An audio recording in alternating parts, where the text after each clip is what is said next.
आज जो फैसला आया है वो बहुत ऐतिहासिक है। मैं सुप्रीम कोर्ट के न्यायाधीश सभी न्यायाधीशों को बहुत बहुत बधाई और शुभकामनाएं देता हूं कि जनता के बीच में ऐसे ही फैसले आते रहे। अच्छा, भारतीय जनता पार्टी का बहुत बड़ा भ्रष्टाचार का केंद्र बन गया था। उसके माध्यम से जो है भाजपा इलेक्टेड बोर्ड के माध्यम से अरबों करोड़ रुपया जो है बड़े बड़े उद्योगपतियों से ले रही थी। और सुप्रीम कोर्ट का जो फैसला आया है उसने जो संवैधानिक असंवैधानिक जो करार दिया है उससे भाजपा की रीढ़ की हड्डी टूट गई है। नमस्कार दोस्तों, the news guide YouTube channel पर आपका स्वागत है। जैसा कि आपको पता है कि आज एक बहुत बड़ा फैसला आया है सुप्रीम कोर्ट का। इलेक्टोरल बॉन्ड्स होते थे, उन्हें सुप्रीम कोर्ट ने जो है एक अवैध करार दिया है और आरटीआई के दायरे में लाने की कोशिश की गई। तो उसकी को लेकर हम चर्चा करेंगे। दादाजी हमारे साथ हैं। दादा, कैसे देखते हैं आप इस फैसले को? देखिए, ये भारतीय जनता पार्टी का बहुत बड़ा भ्रष्टाचार का केंद्र बन गया था। उसके माध्यम से जो है भाजपा इलेक्टेड बोर्ड के माध्यम से अरबों करोड़ रुपया जो है बड़े बड़े उद्योगपतियों से ले रही थी।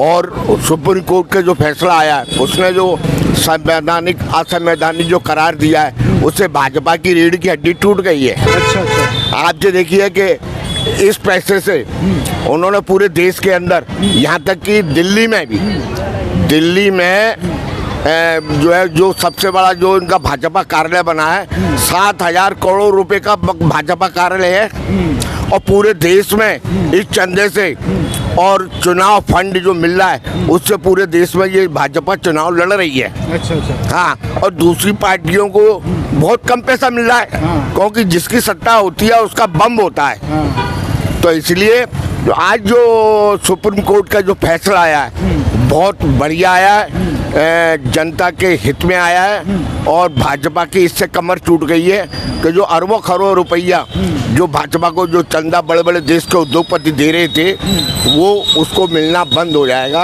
अच्छा, अभी तक जैसे आप देख रहे थे पिछले चुनावों में जो इन्हें चंदा मिलता था और पार्टियों को इतना जो नहीं मिलता था, बिल्कुल जीरो पे। तो आपको क्या लग रहा है कहीं ना कहीं जो बीजेपी इसका गलत फायदा उठा रही थी? सबसे पिछली एक रिपोर्ट आई थी कि 800,000 करोड़ रुपया इनको मिला चंदा भाजपा को, बाकी को जो है 3%, किसी को 2%, किसी को 1%। तो ये पैसा जो आ रहा है देश के बड़े बड़े उद्योगपति इसको दे रहे हैं। अच्छा। क्यों कि उसके देश के बड़े बड़े उद्योगपतियों के हित में मोदी सरकार फैसला कर रही है। आपको ये मालूम है कि जब मोदी ने क्या कहा था, मिट्टी सौगंध खाता हूँ, ये देश नहीं बिकने, ना देश बिकने दूंगा, ना सिर झुकने दूंगा। सिर भी झुक गया और देश भी बिक गया। तो ये समझ लो कि नरेंद्र मोदी की जो गारंटी है वो 100% झूठी गारंटी है। आने वाले चुनाव में इसका क्या असर आप कुछ देख रहे हो? किसान आंदोलन जो चल रहा है आज की तारीख में, उससे भाजपा भयभीत हो गई है और तमाम दल और वो किसानों को समर्थन कर रहे हैं। आज जिस तरीके से भाजपा की सरकार किसानों पर दमन कर रही है और जिस तरीके से उनके आंदोलन को कुचला जा रहा है, बताइए ये पहली बार ऐसा हो रहा है। पहली बार ऐसा हो रहा है कि ड्रोन से उन पे हमला किए जा रहे हैं, जैसे पाकिस्तान और चीन का हमला हो रहा हो। ये तो हमारे हिंदुस्तान के नागरिक है ना, ये तो हमारे हिंदुस्तान के नागरिक है ना। उन्हें संविधान ने अधिकार दिया आंदोलन करने का, प्रदर्शन धरना करने का, अपनी बात कहने का, लेकिन उन किसानों की आवाज को कुचला जा रहा है। मीटिंग के लिए बुलाया गया था जिन्हें, कल बुलाया गया। एमएससी भाजपा नहीं देगी। एमएससी अगर भाजपा दे देगी तो ये बड़े बड़े उद्योगपतियों क्या होगा। इसलिए जो है आज जो फैसला आया है वो बहुत ऐतिहासिक है। मैं सुप्रीम कोर्ट के न्यायाधीश सभी न्यायाधीशों को बहुत बहुत बधाई और शुभकामनाएं देता हूं कि जनता के बीच में ऐसे ही फैसले आते रहे। अच्छा, तो आपको ये नहीं लग रहा है कि जैसे इस जो फैसला आया है अन्य पार्टियों को जो चंदा मिलता था उसमें भी कमी आएगी? जैसे कांग्रेस को मिलता था तो उससे कोई नुकसान नहीं होगा? अरे भाई साहब, उनको 10% मिल जाए, इसको 90% मिल जाए, घाटे में कौन है? अच्छा, घाटे में तो मोदी सरकार है ना। तो अभी तक और पार्टियों ने इस पर खुलकर आवाज क्यों नहीं उठाई थी? देखिए, हर पार्टी के पीछे ईबीआई और सीबीआई और ईडी, इनकम टैक्स सब लगा दिया है, पुलिस लगा रखी है।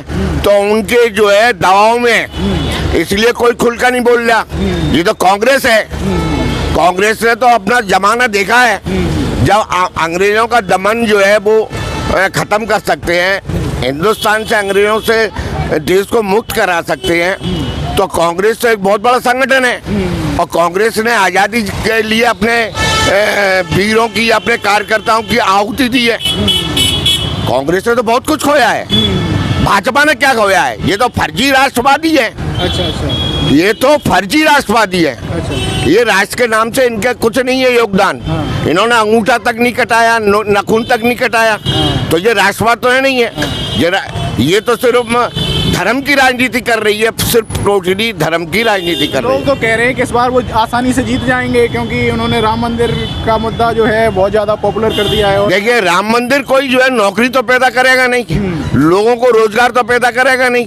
वो एक हमारा एक आस्था का प्रतीक तो हो सकता है। हम राम के खिलाफ नहीं है, हम राम के खिलाफ नहीं है, लेकिन क्या राम से क्या रोटी मिलेगी, कपड़ा मिलेगा, शिक्षा मिलेगी, क्या स्वास्थ्य मिलेगा, लोगों को जीने का हक मिलेगा क्या? ऐसा तो कुछ नहीं है ना। आप बताओ। सही बात है। अब इससे मन नहीं भरा तो अबू धाबी में चले गए, महावीर मंदिर का, महावीर मंदिर का। ये भाजपा सिर्फ वहाँ बुलाया गया था उन्हें। बात तो सिर्फ भाजपा सिर्फ धर्म के नाम से देश को चलाना चाहती है। देश को क्या जरूरत है? अच्छा नहीं, वहाँ पे जो मंदिर आप आबू धाबी की बात कर रहे हो, वहाँ तो वहाँ की सरकार ने मंदिर बनवाया, वहाँ बुलाया गया था उन्हें उद्घाटन के लिए। जो भी हो, हाँ। लेकिन जब तुम्हारा एक से पेट नहीं भरा तो वहाँ चले गए। आज किसान तो मर रहा है ना, किसान का क्या हालत हो रही है? आप ये कह रहे हो किसान आंदोलन कर रहे हैं, इनकी तरफ ध्यान नहीं दिया जा रहा है। नहीं दिया जा रहा ना। पहले भी इन्होंने कहा कि मेरी तपस्या में कोई कमी रह गई हो तो बताओ, जब उन्होंने कैंसिल किए थे तब वो कैंसिल किए। तो कहने का मेरा मतलब ये है कि किसान आंदोलन बढ़ेगा और सरकार की, भाजपा की कमर टूटेगी। अच्छा बिल्कुल 100%। कोई नहीं बचा सकता मोदी को। अच्छा। और ये जो किसानों का आंदोलन है और जैसे बेरोजगारी का मुद्दा उठा रहे हैं राहुल गांधी, ये मुद्दा बनेगा आपको लग रहा है? अरे भाई, आपने जब मोदी ने क्या कहा था 2019 में, हर साल 2 करोड़ लोगों को रोजगार, तो वो तो फेल हो गई ना। अच्छा, वो लोग ये कह रहे हैं कि मोदी जी ने जो है युवाओं के, आम लोगों के मन को हैक कर लिया है, लोग और कुछ सोच ही नहीं रहे। लोग ये कह रहे हैं कि मोदी के सामने कोई बड़ा नेता नहीं है और कौन कैसे जीत सकता है। ये सब आडंबर है। अच्छा। ऐसा कुछ नहीं है। हाँ।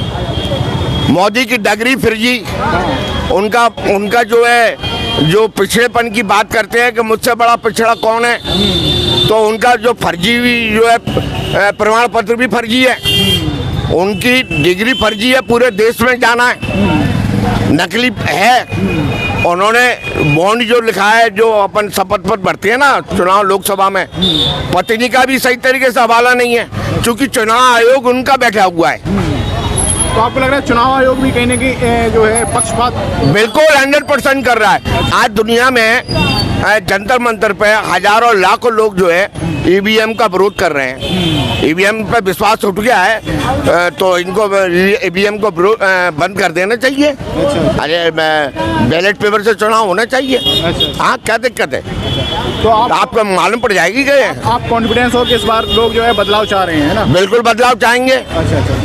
भाई, नरेंद्र मोदी किसी भी अपने 10 साल के शासनकाल में जनता में कोई परिवर्तन नहीं लाए। अच्छा। जो उन्होंने वादे किए तो उसमें सब में फैले। अच्छा। बता दो, आप बता दो एक आध में अगर पास हो तो। कह रहे हैं धारा 370 हटाई, जो कश्मीर वाली थी, उससे धारा 370 हटाने से क्या? आतंकवाद आज भी हमारे हिंदुस्तान में घुस रहे हैं। लोगों को वहाँ शिक्षा नहीं मिल रही, नौकरी नहीं मिल रही, लोगों का इंटरनेट बंद कर दिया, लोग वहाँ आवाज नहीं उठा रहे, उनके अधिकारों को छीन लिया। लद्दाख के अंदर क्या है?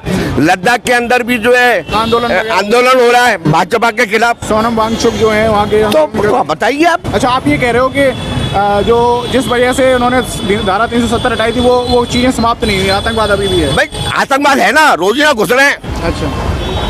रोज ही ना घुस रहे हैं ना। कम हो गया पहले से, वो ये कह रहे हैं? पहले तो कुछ नहीं है। अभी कितने लोग मारे गए? अभी तो हमारे कर्नल और हमारे जो है कैप्टन, बड़े बड़े अफसर मारे गए, एक पुलिस का अधिकारी मारे गए, डीएसपी रैंक का। अच्छा। बड़े बड़े लोग मारे जा रहे हैं, रोज प्रतिदिन मारे जा रहे हैं। आतंकवादी पाकिस्तान से घुस रहे हैं और मार रहे हैं। आतंकवादी नहीं रुका, नकली नोट बंद होना नहीं हुए, ठीक है ना। तो हुआ क्या है, काला धन तो आया नहीं, 15 लाख लोगों को मिले नहीं। तो आप बताओ, पर नरेंद्र मोदी 2 किलो गेहूं दे के कह रहे कि हमने भिखारियों को 2 किलो गेहूं दे के उनका जीवन उतार दिया। तुमने 80 करोड़ लोगों को जो है जीवन जो है रेखा से काट से नीचे उतार दिया, भिखारी की श्रेणी में ला दिया है। तो ये जो वादे किए गए थे वो पूरे नहीं किए, एक भी वादा आप एक कोई वादा नहीं। लेकिन फिर भी जो है उनकी पॉपुलैरिटी बनी हुई है। देखिए, उसकी पॉपुलैरिटी को कुछ नहीं है, सब हवाई महल है। अच्छा, सिर्फ भाषणों का खेल है। अच्छा, वो जादूगर है, हाँ, ठीक है ना, वो जादूगर है, ठीक है ना। तो जनता के हित में तो कोई ऐसे फैसले लिए नहीं है ना, आप बताओ ना। तो इसलिए वो जनता को गुमराह करने के लिए, जनता को भ्रम फैलाने के लिए वो इस तरह की बातें करते रहते हैं कि अभी मोदी से बड़ा कोई नहीं है। अच्छा। हम जो कहते हैं कि राहुल गांधी तो जो है कितना हार्वर्ड में पढ़ा हुआ है, अमेरिका, इंग्लैंड, तो कितना हाई क्लास पढ़ा हुआ है। तो क्या वो पढ़ा लिखा इंसान नहीं है क्या? लेकिन क्या वो उसका मुकाबला नहीं कर सकता क्या? लोग ये कह रहे हैं कि उनके मुकाबले का नेता नहीं है वो, उतनी अभी उनकी ऐसा कुछ नहीं है, जनता चाहेगी उसको जो है नेता बना देगी।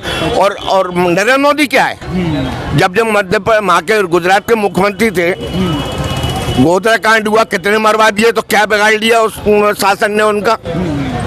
गुजरात में कितने दंगे हुए, कितने मुसलमान कितने हिंदू मारे गए, क्या उखाड़ लिया उसका मोदी का? पिछली बार जो है किसानों के खिलाफ जो है आंदोलन को कुचला, अब फिर कुचल रहे हैं। तो उनके दिमाग में ये है कि हमारा कोई कुछ बिगाड़ने वाला नहीं है, जिसे बिगाड़ सकती है सिर्फ जनता ही बिगाड़ सकती है। और इस बार बिगाड़ेगी लग रहा है। बिल्कुल 100% देख लेना आप। अच्छा, हाँ,